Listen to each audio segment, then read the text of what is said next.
शिवसेना नेते, शिवसेना सचिव तथा सिंधुदुर्ग रत्नागिरीचे लोकप्रिय संसदपटू खासदार विनायकजी भाऊराव राऊत साहेब यांचा उद्या 15 मार्च रोजी या ठिकाणी वाढदिवस आहे आणि या वाढदिवसानिमित्त आम्हा सर्व मालवण तालुका शिवसैनिकांच्या वतीने सन्माननीय विनायकजी राऊत साहेब यांना दीर्घायुष्य लाभो आणि या वाढदिवसाच्या दिवशी त्यांच्या विजयाची हॅट्रिक हो यावर्षी, हीच प्रार्थना या ठिकाणी आम्ही श्रीदेव रामेश्वराच्या चरणी या ठिकाणी करतो. आणि याच निमित्ताने उद्या संपूर्ण मालवण तालुक्यामध्ये प्रत्येक विभागाच्या वतीने जी मंदिरं असतील,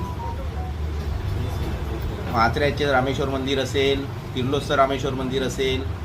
आमचं मालवण देऊळवाडा येथील रामेश्वर मंदिर असेल, या ठिकाणी विजयी अभिषेक आणि त्यांना दीर्घायुष्य लाभण्यासाठी या ठिकाणी संपूर्ण समस्त शिवसैनिकांच्या वतीने विजयी अभिषेक या ठिकाणी केला जाणार आहे. आणि श्रीदेवा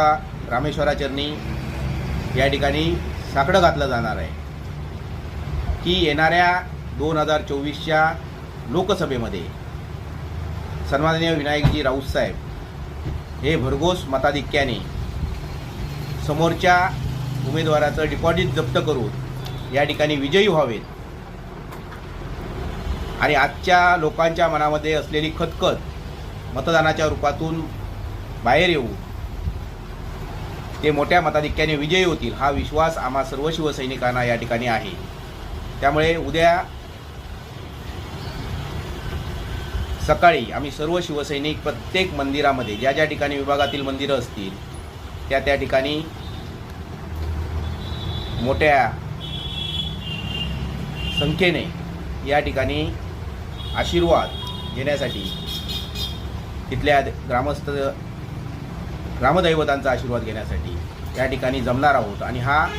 विजयी अभिषेक या ठिकाणी करणार आहोत. त्याचप्रमाणे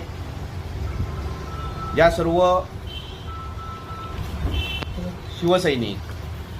सन्माननीय विनायक राऊत साहेब यांचे चाहते असतील, यांना शुभेच्छा द्यायच्या असतील, त्यांनी ओरोस येथे करंदे हॉल या ठिकाणी संध्याकाळी 6 वाजता भाईंना अभिष्ट चिंतन करण्यासाठी निश्चितपणे यावं असं आवाहन देखील या ठिकाणी शिवसेनेचा तालुका प्रमुख आणि जिल्हा परिषदेचा माजी जिल्हा परिषद सदस्य म्हणून या ठिकाणी निश्चितपणे मी करतो. त्यामुळे उद्या 6 वाजता या ठिकाणी भाई या सिंधुदुर्ग जिल्ह्यामध्ये येतील आणि सिंधुदुर्ग जिल्ह्यामध्ये सर्व आपले प्रेमी असतील, त्यांचे हितचिंतक असतील, यांच्या शुभेच्छा त्या ठिकाणी स्वीकारतो.